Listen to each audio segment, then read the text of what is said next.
Okay, shall I begin? Sure. Sure. All right. For this talk in part of our anti-Semitism in East and Southeast Asia, as part of the series we are running for ISGAP, we are absolutely delighted to have with us Dr. Mun'im Sirry, who is an assistant professor at the Department of Theology and the University of Notre Dame. Dr. Sirry is the author of Scriptural Polemics, the Quran and Other Religions. He is also coordinating the Contending Modernities Working Group on Indonesia, exploring and analyzing the complex relationships between various contending forces that have shaped and been shaped by religious life at both the societal and state levels. Dr. Mun'im will talk for around half an hour, and then we will have time to field questions and to have a discussion about the material. So thank you very much, Dr. Mun'im. Please do proceed. So thank you, Mary, for the kind introduction, and it's a real honor to to participate in this program. When I received the invitation to talk about anti-Semitism in Indonesia, I was first reluctant to accept it because this is beyond my research. However, on second thought, I might have something to say about this important issue, as I did quite extensive research on the phenomenon of religious radicalization in Indonesia, particularly among the youth. In that particular research, which I did in 2018 and 19, along with researchers from the University of Airlangga in Surabaya, we asked about, among other things, student views of Jews and Israel. I will say more about that in a moment, but I have to give you some caveat before we proceed. My research was not focused on anti-Semitic discourse, but rather about religious intolerance. It was triggered by the findings of several research think tanks in Indonesia that highlighted the phenomenon of student radicalization in the country, including their involvement in radical groups. My presentation today, and I would like to discuss my finding concerning student views of Jews in Israel. Since my research about their views of Jews is very limited, as it was not the main question of the research, I will discuss the question of anti-Semitism in Indonesia more broadly by looking at other people's findings as well as some scholarly studies on the subject. So I will divide my presentation into three parts. The first part will sketch out briefly the nature of anti-Semitism in Indonesia. By anti-Semitism, I mean hatred against a negative stereotype attributed to the Jews. For the purpose of my presentation, I adopt a Gavin Langmuir definition of anti-Semitism, which is socially a significant hostility that accepted by a large number of relatively normal people of belief that attribute to Jews characteristics and conduct that have never, in fact, been observed or empirically verified. What I'm interested to show here is how hostility to and prejudice against Jews is constructed over a period of time. In the second part, I will present student negative perception of Jews in light of the increasing religious intolerance in Indonesia. The final part of my presentation will offer possible explanations for the rise of anti-Semitism in the country. So now I'm on the first part. Scholars often refer to anti-Semitic discourses in Indonesia using the term anti-Semitism without Jews. That is to say that while anti-Semitism gained popularity among Indonesians, most of them are not aware of the presence of small Jewish community in the country and cannot conceptualize Judaism as religion. As we know, that Judaism is not one of the six recognized religions in the country: Islam, Protestantism, Catholicism, Hinduism, Buddhism, and Confucianism. In addition to their being small in number, the fact that Judaism is not recognized in Indonesian constitution has contributed to their limited visibility in the public space. Indonesian Jews are suffering the old-age prejudice and stereotyping. Despite the public unfamiliarity with Judaism and Jews, conspicuous antagonism toward the Jews is widespread in Indonesian public space. This means that anti-Semitism can flourish in an environment where Jews are not present. If you visit any bookstores in Indonesia, you can easily find anti-Semitic publication with the title like, Jews Destroyer of the World, the Secret of Jewish Wealth, the Secret of Jewish Intelligence, Jewish Victory, Zionism Movement to Subjugate the World, or Zionist Movement with Malay face. This is just few examples. As you can see from the title, these books entertain the perceived Jewish world conspiracy. Jews are seen as having control all aspects of public life. Authors of these books develop the idea that the world economy, politics, and cultures are thought to have been manipulated and controlled by Jews in order to gain global hegemony and suppress non-Jews, particularly Muslims. Some authors associate prominent Muslim leaders and intellectuals with Jewish or Zionist propaganda. Abdurrahman Wahid or Gus Dur, for instance, as you can see from the screen, has been accused by some Islamists as being a Jewish agent. One of the most prominent Muslim scholars in Indonesia, Nur Khalis Majid, was labeled Zionist agent for his effort to reform Islam and promote religious intolerance. Accusing leading Muslim thinkers as Zionists or agents of Judaism is not uncommon in Islamic-based media such as Media Dakwah, Sabili, or Suara Hidayatullah. To further illustrate this point, when I got Fulbright scholarship to pursue my graduate studies here in the United States, one of my former teachers at the pesantren or traditional Islamic boarding school was upset because I would study with Orientalists, and in his view, I will eventually end up being a Zionist agent. There are two important dimensions of Jewish labeling given to Muslim thinkers. First, their progressive ideas are thought to be influenced by Orientalists who serve Jewish agenda to destroy Islam. How Orientalism is associated with Jews. Media Dakwah and Islamist media, for instance, present Islam as a real threat to the West. Due to its failure to physically colonize the Muslim world today, the West, under the control of Jews, seek to influence Muslim thinkers. For Islamist media, the fact that gifted liberal Muslim thinkers have the opportunity to learn from a number of Orientalists at Western universities is due to Jewish conspiracy. The second dimension, perhaps more relevant to my presentation, is not only the association of Orientalism with Jewish conspiracy, but also the term Jews, Zionism, West, or foreign powers are often used interchangeably. This shows the irrelevance of the actual term in order to blame powerful others as the cause of one own deteriorated situation.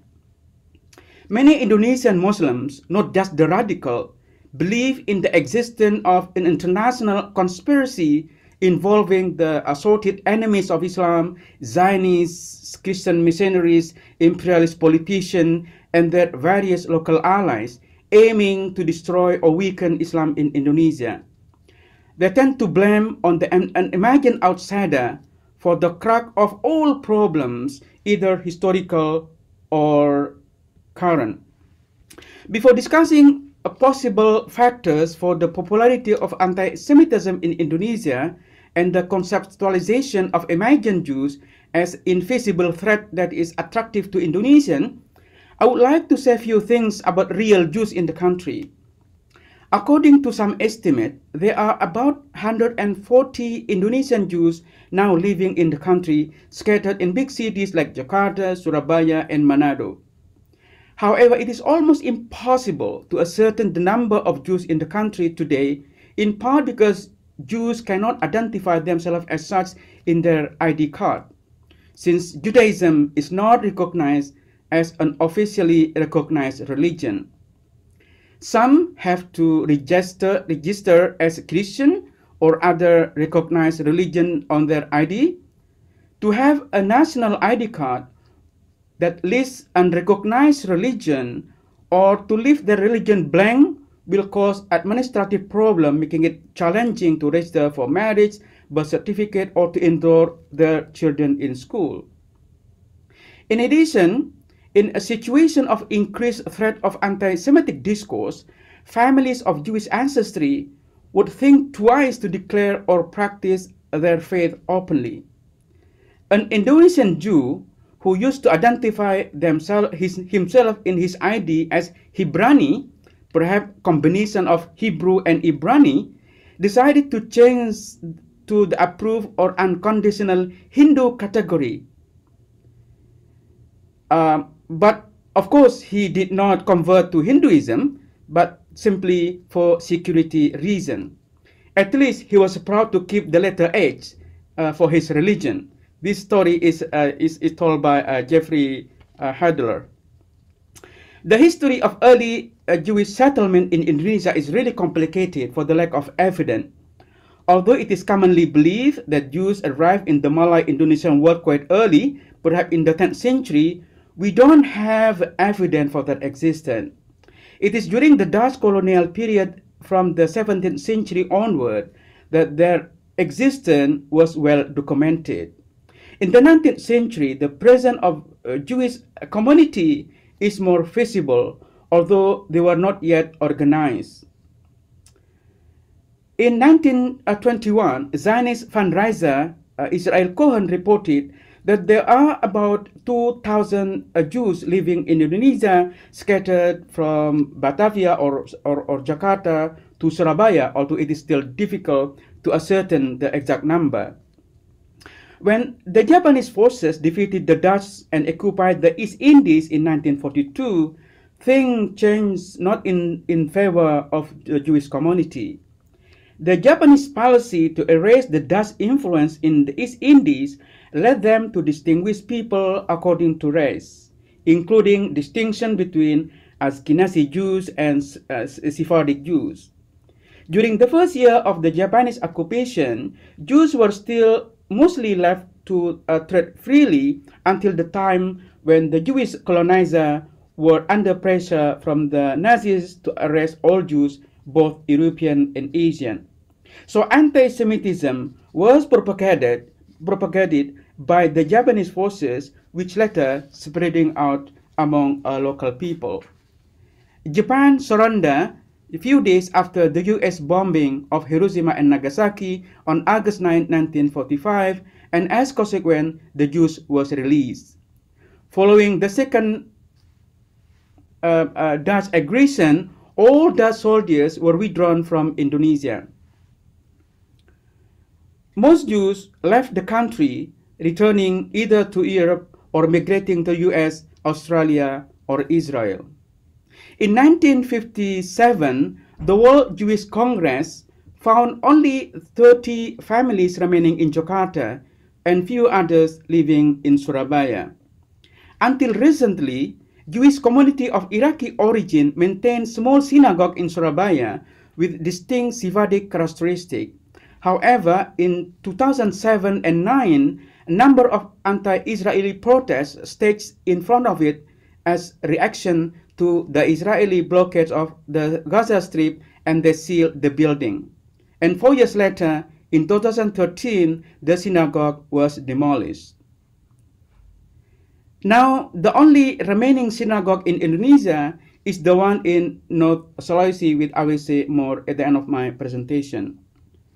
After Indonesian independence, the real Jews are not only not invisible due to their insignificant number, but interestingly, that anti-Semitism was widespread and continued to flourish. The lack of actual Jewish presence in Indonesia raised questions about perception and knowledge concerning anti-Semitism, as it appeared to be directed against forces rather than Jews themselves. The question then, why do Indonesians blame Jews when confronted with acute problem, be it economic, political, or cultural? What has influenced the perception of Jews in the country? Given that Indonesia has no sizable Jewish community, how can we explain the long history of anti-Semitism? I will answer this question in the second part of my presentation. Anti-Semitism in Indonesia has not attracted much scholarly attention, despite the fact that Jewish world conspiracy is one of the most talked about topics in the country. With the increasing wave of religious intolerance in the past few years, hostility toward imagined outsiders, especially the Jews, seem to be on the rise as well. Most surveys reveal that anti-Semitism in Indonesia is quite high. According to the Anti-Defamation League ADL survey conducted in 2014, 48% of Indonesians have negative attitude toward the Jews, much higher compared to the worldwide anti-Semitism, which is 26%. The anti-Jewish sentiment in Indonesia is the second highest in Southeast Asia, only below Malaysia, which is 61%. The ADL survey includes such questions as whether the Jews have too much power in the business world and control over media and global affairs. 59% of Indonesians think that the Jews have too much power over the US government and they hate them because the way they behave. No Indonesian research think tank has ever undertaken survey focusing on anti-Semitism. A few surveys that show the level of hostility toward Jews among Indonesians were conducted to investigate the phenomenon of intolerance. In 2016, the Whitehead Institute and the Indonesian Survey Institute conducted a nationwide survey which indicated that the three most hated people in Indonesia are, as you can see from the screen, LGBT, communists, and Jews. So 10% of Indonesians claim that Jews are the most hated people. The most recent research concerning the group, the hostile group, the most hated group in Indonesia was the one conducted by SMRC in 2019. As you can see from the screen, that about 6.4% of Indonesians claim that Jews are the most hated people. Now, from the above finding, we can infer that the level of dislikeness or hostility toward Jews among Indonesians range from 6% to 10%, which is much less than the ADL finding, 48%. How to explain the big gap between the ADL survey and the report by Indonesian researchers? First of all, the ADL Indonesian researchers aim to understand two different phenomena. On the one hand, the ADL index score is based on several questions to assess people's views of anti-Semitism. The ADL survey includes several questions that serve as key instruments to measure whether people believe in various stereotypes commonly attributed to Jews. The Indonesian researchers, on the other hand, attempted to examine the level of tolerance or the lack thereof. Therefore, in addition to identifying dislike groups, they also developed a general measure of tolerance, namely how many societal groups does respondent reject as their neighbor. So the method employed in the two surveys are quite different. My own research on secondary school and university students can provide another possible explanation for the big gap between the ADL survey and the Indonesian researchers. The sympathizer of the kind of anti-Semitic discourses propagated by Islamist media such as media da'wah tend to increase significantly when the hostility toward Jews is conflated with anti-Israeli sentiment. For reasons that I will explain later, anti-Israeli sentiment in Indonesia is relatively high. As we know, up until now, Indonesia does not have any diplomatic relation with the State of Israel. My hypothesis is that anti-Semitism in Indonesia is reflected in their antipathy toward Israel in the conflict with Palestine and fomented by anti-Israeli media from the Middle East. In my 2019 survey on 500 students from 12 high schools in 5 cities in East Java, it is revealed that 24% 24.2% of respondents dislike Israelis, the second highest after corruptors, which is 43.4%.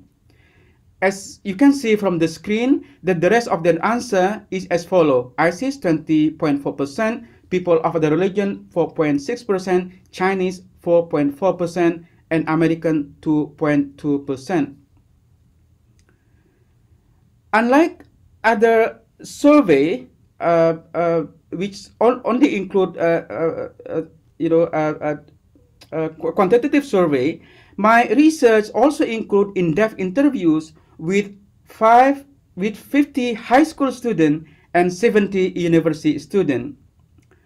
From my interviews, we learn a variety of reasons for their hostility toward Israelis, which for the most part reflect major themes of anti-Semitism.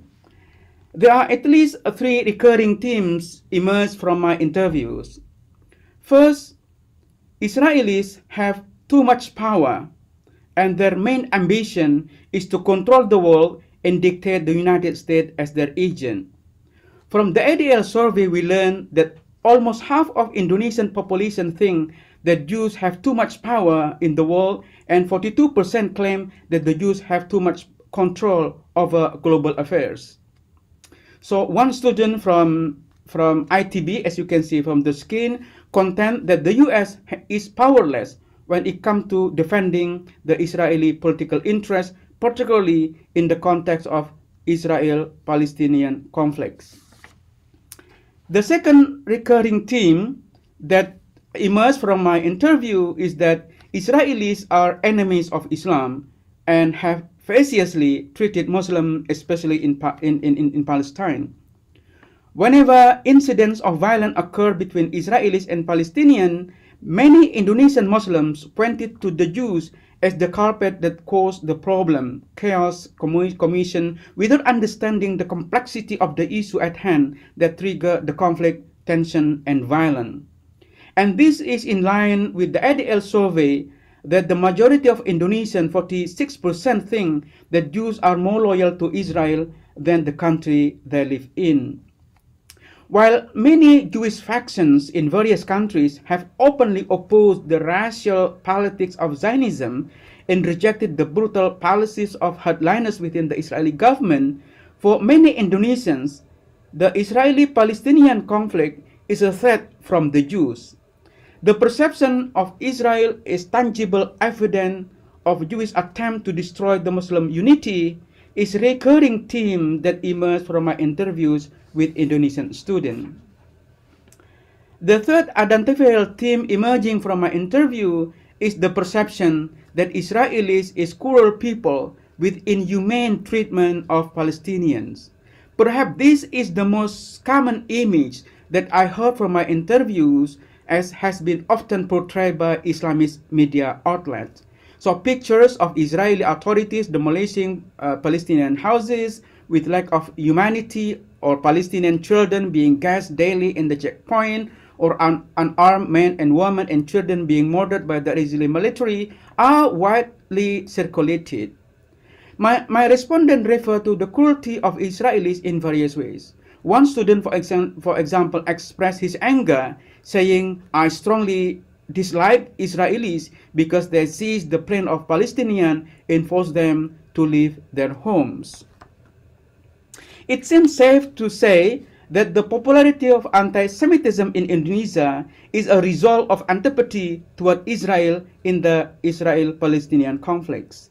The conflicts over time influenced Indonesian perception of the Jew, and this Jew, however, is not seen as a real Jew, but an imagined force capable of suppressing Indonesia. Public opinions concerning the conflict is generally in support of Palestine, and Israeli actions are not seen as justifiable, although many interviewees, Muslim or non-Muslim, are not interested in foreign conflicts. The continuation of the Israel-Palestine conflict today led to a number of Indonesian Muslims and Muslims around the globe associating the conflict with perceived attack on their religion. Israel is seen as epitome of evil from where Jews aim to subjugate the world and Muslims in particular. However, anti-Semitism was present in Indonesia even before the establishment of Israel. While the inclusion of an emphasis on the Israel-Palestine conflict seemed to suggest the Middle Eastern influence of anti-Semitism in Indonesia, anti-Semitism in the Arab countries also precede its conflict with Israel, as I will discuss in the third and final part of my presentation. Because I don't think I have much time, so I will be brief about this. There are at least three major sources, I can skip these, three major sources of anti-Semitism in Indonesia. The first one, as mentioned by Jeffrey Hadler, that anti-Semitism was introduced to Indonesia by European Nazi sympathizers as reaction to pro-Israel, to pro-Zionist Jews in the Dutch East Indies in the 1930s. In the early 20th century, a number of Jews in Indonesia attempted to establish Zionist organization to connect with the world Zionist movement. Another source of exposure to anti-Semitism is the propaganda disseminated by the Japanese colonizer. As discussed earlier, the Japanese adopt a part of Nazi anti-Jewish propaganda and introduced the Jewish world conspiracy to Indonesians. The Japanese propaganda seemed to last long and has a deep impact on Indonesian leaders because the latter look at the former as possible liberators from Western imperialism. From the early 20th century, Indonesians tended to identify themselves with Japan, and the hatred toward Jews developed through Japanese anti-Semitic propaganda. While anti-Semitism did exist in Indonesia before independence, today's anti-Semitic discourse have mostly been influenced by the Middle Eastern literature.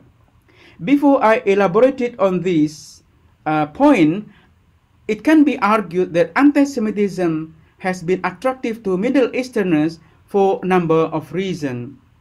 First, the Muslim scripture. The Quran includes several passages that describe Jews negatively. We can talk about this if you like, but I don't think I have much time to elaborate this point. And the second source of anti-Semitism in the Middle East is the Nazi propaganda that was disseminated since the 1920s. Nazi Germany became attractive to Middle Eastern leaders due primarily to their shared hostilities toward Britain and France rather than for ideological reason. However, it is anti-Semitic ideology that prevails in the Middle Eastern today. One of the main sources that the Nazi distributed was the Protocol of Elders of Zion, a fraudulent document that served as pretext and rationale for anti-Semitism mainly in the early 20th century. The message of the Protocol of Elders of Zion, as we know, is quite straightforward, that the rise of liberalism has provided Jews with the tool to destroy institutions like the nobility, the church, and the sanctity of marriage, and they soon would control the world as part of a revenge plot dating back to the ascendancy of Christendom. It is most likely that Indonesians were introduced to the protocol through the network of scholars between the Middle East and Indonesia. Ahmad Salabi, for instance, Egyptian professor from Al-Azhar University who in 1950s taught in Indonesia, was one of the great admirers of the protocol. His book on comparative religions heavily relied on the protocol for its argument. While the Indonesian translation of this book only appeared in 1990s, it is not unlikely that he introduced the protocol content to his students and the general public during his stay in Indonesia. When speaking to Indonesian students, I found that most of them have never heard of the protocol, although its main argument for Jewish power and control in the world is an accepted opinion among Indonesians. The three recurring themes that I identified from my interviews echo the sentiment of the protocol, that Jews are seen to be intelligent and powerful in global context, that they are seen as deceitful and aggressive. Similarly, Israel is seen as aggressor and colonizer, supported by the US in its suppression of weaker power. Interestingly, although the vast majority of most students interviewed in my research have not read anti-Semitic literature, the content of the literature pervades the overwhelmingly negative general opinion about Jews and Israel. In conclusion, I would simply highlight that more research needs to be done on anti-Semitism in Indonesia. Last month, on January 2027, the first Holocaust Museum in Southeast Asia was built by the local Jewish community in North Sulawesi, which caused backlash from conservative Muslim groups. The Council of Indonesian Ulama, or MUI, and other Islamist groups strongly reacted against the Holocaust Museum demanding for its closure. The reasoning to shut down the Holocaust Museum is similar to anti-Jewish or anti-Israeli sentiment widespread among students that are interviewed. Mohiuddin Junaidi, MUI vice chairman, for instance, said that instead of museum about the Holocaust, the government should open a museum depicting Dutch colonial rule in Indonesia, or it would make more sense to show the Zionist violence against Palestinians. This would be a way to support their right to self-determination. In similar vein, a senior official from the Prosperous Justice Party, or PKS, one of the Indonesian leading Islamist parties today, said that the museum somehow undermined the Indonesian government opposition to Israel occupation of Gaza and the West Bank. While these negative reactions seem to confirm my research finding, more focused and detailed research is still needed to identify bigger issues of anti-Semitism in Indonesia. So thank you. I can stop sharing my PowerPoint now. Thank you very, very much, Dr. Mun'im. I would like to invite everyone to begin asking questions. Please do type them in the box, and also you're welcome to signal to me to put your hand up too. And I see our first question that we have is from my co-organizer, Dr. Navras Afridi, who has his hand up already, and I know has been very enthusiastic and excited about this presentation. So please do ask your question, Navras. Thank you. Thank you, Dr. Ainsley. I see that there is a question from a listener here. So before I ask my question, I would request Dr. Sirry to answer the question from the audience that we have received. The question is that, did you ever ask a question comparing hatred of groups that includes both Israelis and Jews, rather than just one or the other? The answer is no, because there have been several research asking, their hostility or their dislikeness, against Jews. So as you can see from my presentation, at least there are three major research that have been done by Indonesian researchers concerning the most hated groups in Indonesia. One by the Wahid Foundation, as you can see from the screen, and the other one by the Wahid Institute. There are two different research think tanks, although with similar name, which seem to suggest that there are only like between 7 to 10% of Indonesians claim that they hated or disliked Jews. And the most recent research by SMRC, or Saiful Mozani Research Consulting, seem to reflect even less, less percentage of Indonesians who hated Jews, which is quite surprising. To me, it is quite surprising if we compare to, the level of anti-Semitism as ADL, like, the Anti-Defamation League, revealed in the past few years, which suggests that like 48% of Indonesian have negative views about Jews. So it triggers some curiosity in myself. Why? Is it? Sorry. Please. I was in the Indonesian mind, in the Indonesian imagination, are Jewish people and Israeli people the same thing? Is there a difference between those? Yes, that is the key point, because Indonesians do not distinguish between Jews and Israel, and they do not even distinguish between Jews and Zionists. So for them, these three categories are the same.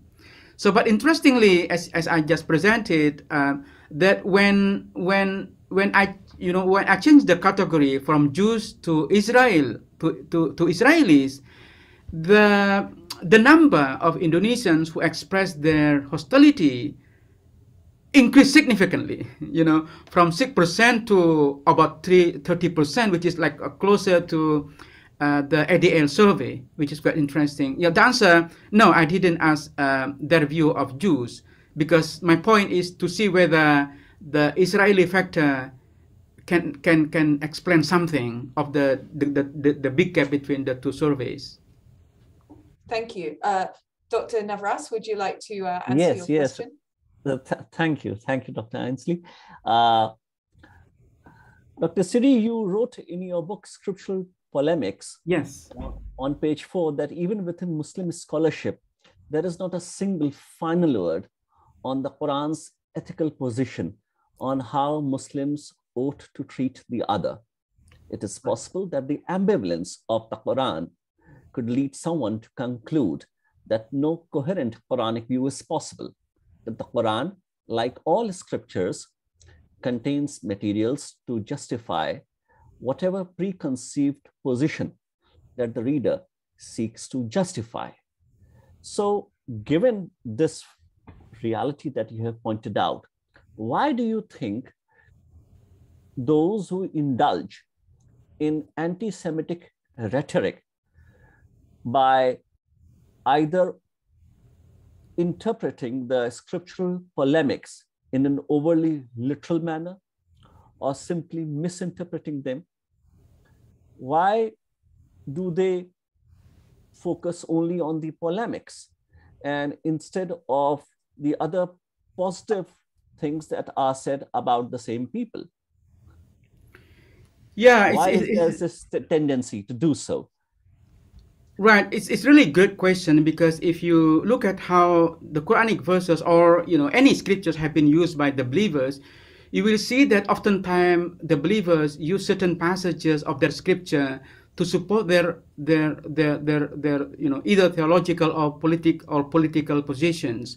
So if you look at if you are engaged in like interreligious dialogue, right? Most proponents of interreligious dialogue would prefer to use Quranic passages that seem to extend salvific promise to others, or those passages that allow for religious freedom. They have their own favorite verses. This is the problem. And on the other spectrum, if you ask people who have like exclusive theology in their mind, they tend to use different set of verses that seem also support their exclusivist theology. So even violent thinking. So this is really the problem, that oftentimes believers pick certain passages from their scripture in order to support their theological position. But you really raise very important point, why those proponent of anti-Semitism tend to use certain passages which seem to suggest that the Quran itself is anti-Semitic, right? So, but the thing is that I think all scriptures, be it the Quran, the Bible, or any other, include some passages that seem to be polemical against those communities that are considered as a threat, right? So the fact that there are some passages that describe Jews negatively, it doesn't mean that the Quran is anti-Semitic. But the problem is that this exclusivist or toxic element of the Quran or any scripture have often been used by proponents of anti-Semitism to support their ideological view. This is really the problem. So, and therefore, in the book that you just mentioned, so thank you for your appreciation, I try to address these difficult issues from the perspective of more like modern 20th century viewpoint, right? Those Muslim scholars who not only are aware of the complexity of the modern issues, interreligious relation, but also those who seem to, seem to promote kind of Islamic reform, right? So scholars like, the example like Abul Kalam Azad in India, or Hamka in Indonesia, or Tabatabai from Iran, for instance, who seem to reform the tradition from within tradition. So I was really interested in looking at how these modern Muslim scholars interpret these difficult passages that describe Jews in such negative way. The finding is, you can see that even these scholars find some difficulties, right? So I highlight in the book the difficulties that they encounter, because on the one hand they have to be faithful to the text, so that the Quran, quite critical to Jews, but at the same time they wanted to, engage in the modern context, right? That they have to live peacefully, living side by side with other religious communities. So I see the complexity and difficulty that these modern Muslim scholars encounter in their interpretation. So they are struggling, to make sense of the Quranic criticism on the one hand, but at the same time to interpret those polemical passages in non-polemical environment where interreligious relation should geared toward more peaceful relations. Dr. Sirry, may I ask you a follow-up question? Sure, of course. You allow me. You mentioned in your presentation that Hedla has pointed out that anti-Semitism was introduced in Indonesia by Nazi sympathizers, and then the Japanese also indulged in anti-Semitic propaganda in Indonesia. They tried to spread their anti-Semitic propaganda, and now the contemporary anti-Semitic rhetoric in Indonesia is largely fueled by the Middle Eastern discourses. Yes, which I presume are primarily Arab discourses and not Iranian so much, because Shias, I don't know what is the proportion of Shia population in Indonesia. My question is that should this be interpreted as implying that there was never any anti-Semitism prior to the introduction of anti-Semitic rhetoric by these Nazi sympathizers? And if it was there, if it had a presence in Indonesia even prior to the Nazi propaganda, is it so that there were people who were antagonistic towards Jews, wanted everybody else to be antagonistic towards them, and in order to popularize their antipathy towards Jews, they particularly drew attention to the polemics against Jews in the Quran and in the Hadiths to find validation for their anti-Semitic arguments? Yeah, again, that's really great question. So it's really difficult to answer the question because we don't have any evidence about anti-Semitism before the arrival of the Dutch in the country. So it is likely that Jews have been in the country, as I mentioned in my presentation, quite early, because we know from the work of a book is called Kitab Ajaib al-Hind from the 18th century that describe a Jew is called I think his name is Ishaq al-Yahudi, who visited, the book doesn't mention name precisely, but he said this a Jew visited a region called Sribuza. So what does this Sribuza mean?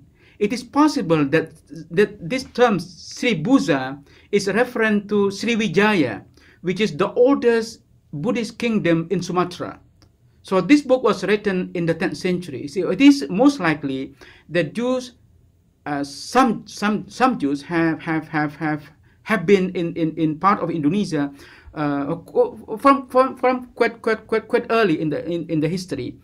But we don't have any evidence about anti-Jewish discourse during the time.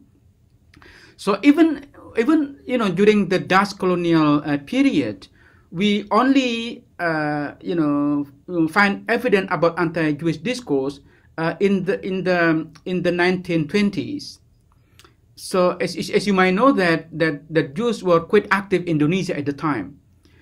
They published a journal, a Jewish journal. They are proud of being this journal is called Erat Israel, which was published in 1925, if I'm not mistaken, in Sumatra. And the publisher of this journal claimed that this journal will serve as the mouthpiece of Zionist movement. So the historian Jeffrey Hedler from UC Berkeley argued that in the 1920s,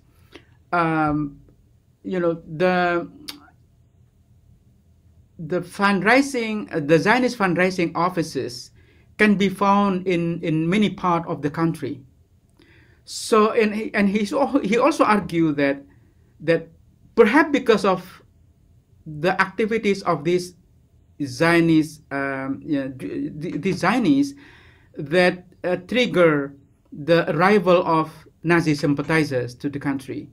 Of course, this theory has been challenged by other scholars, but this is just one theory. Some theory argue that the arrival of Nazi sympathizers was independent of Zionist activities in the country. There are two different set of issues. So there is still ongoing debate about whether the arrival of Zionists was triggered by the Zionist activities in the country. So just to make it clear, I don't have any evidence. You raised very great question, because hostility toward Jews began with the Quran, and Muslims from quite early on are familiar with this kind of passages. So even before the coming of Nazis, it is still possible that some Muslims would already express their hostility toward Jews based on that scripture. But I don't have any evidence about that. So, Dr. Ainsley, if you allow me, could I ask just one last question, a very short one? Sure. Please continue, Neveros. Please continue. Thank you. My sense, this question of mine emanates out of the fact that I am a South Asian. So I was wondering, what role does the South Asian Islamist anti-Semitic rhetoric play in influencing the Indonesian brand of anti-Semitism? Because as I understand that there is quite a number of Indonesian students who go to Islamic seminaries in India and Pakistan for their studies. I don't have answer to that. Yes, you are right. There are some students, from quite early on, that they, in addition to the Arab Middle East like Egypt, Mecca, Medina, Indian, institutions like Aligarh University would be one of the destination of, for their studies. But I don't have any evidence. But Aligarh Muslim University would not come under the category of Islamic seminaries. When I asked you this question, what I had in mind were the seminaries in Deoband and in Lucknow, Nadwatul Ulama in Lucknow. Oh, like madrasas, you mean? Like? Yes, and Darul Ulum Deoband. Yeah, I don't have evidence, but from the evidence that I can derive is that most of the anti-Semitic literature published in Indonesia are from Al-Azhar University. So one of the book that I saw in my screen is Jews as the Destroyer of the World by At-Ta'il. So that book is the translated dissertation written by student from Al-Azhar University. So Al-Azhar, also can also be seen as source of anti-Semitic discourse in Indonesia. I mentioned Salabi, who in the 1950s was in Indonesia to teach in number of universities.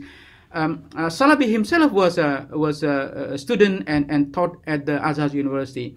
So I'm not aware of any like a direct influence of South Asian discourse of anti-Semitism in Indonesia, but certainly there are some Arabic books have been published in Indonesia from quite early. Thank you. Thank you very much. I learned quite a lot from that discussion. Thank you. I was really impressed by your kind of empirical and your ethnographic research and your own focus on actually asking and actually going to institutions and finding out about people's views. I was quite interested in the kinds of people that you asked. Mm-hmm. I know Indonesia, the same as sort of all of the Southeast Asian nations, is a very diverse nations, and there are people from all different backgrounds, ethnic backgrounds, religious backgrounds. I wondered if you asked people who were from one particular ethnic group or one particular religion, or from many, and were there minorities that you asked, and were there the differences in their views towards Israel and Jewish people and anti-Semitism? Yeah, we have categories. We certainly distinguish between. We have categories of religion. There is no doubt in our survey. So we developed the survey. And the data selection was the respondents were selected randomly. Okay, so the research include like 500 high school students, both public and private schools, which include religion-based or affiliated school like like madrasas for Muslim and Christian seminaries as well. And my research also include like 700 university students, public university students that have been identified by the National Agency for Combating Terrorism as being infiltrated by radical ideologies. So in 2018, this BNPT, the national body, the National Agency for Combating Terrorism, released their finding that there are at least 7 public universities, the most prominent public universities in Indonesia, like University of Indonesia, like Brawijaya and others, that have been infiltrated by radical ideologies. So, as a reaction to that finding, so I then developed this kind of research, asking to what extent they have been involved in radical ideologies. But one of the questions that we also asked is concerning, their views of Israel, because I also want to know whether if the category is changed from Jews to Israel, the number would be different, and it is certainly the case. So, but it's very interesting if I can, but I haven't done this. But so thank you for raising the question, because it gives me some idea to cross the answer to the religion category, like how many Christians or Hindus or Jews would express their hostility toward Israel. So that is certainly excellent question. But in my interviews, as I mentioned in my screen as well, that at least one high school student of 50 students that I interviewed was Christian, who expressed her dislikeness to Jews as well, to Israel, because of the power and because of this U.S.-Israeli alliance and so forth. So have this kind of conspiracy theory in their mind. So even Christian, seem to have similar impression about the power that Israelis have, to control the world. So this kind of conspiracy seems to be widespread.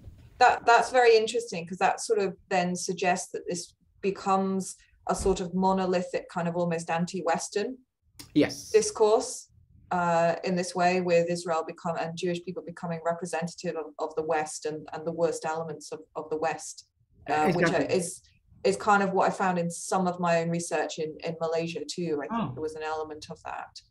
I see. I also wanted to ask a little bit, and I think maybe this kind of connects a bit to what you were talking about with Navras before. One element I found in Malaysia was often the concern that Malay Islam was being positioned as kind of an inferior form of Islam to that of Arab Islam on kind of the global, on sort of the global stage. And so there was kind of a sort of almost a need to embrace Arab versions of Islam in order to be a part of the Arab nations and the bloc of the Arab nations.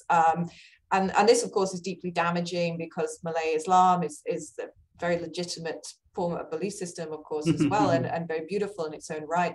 But this was kind of being sort of pushed aside in favor of kind of an Arabized identity. Right.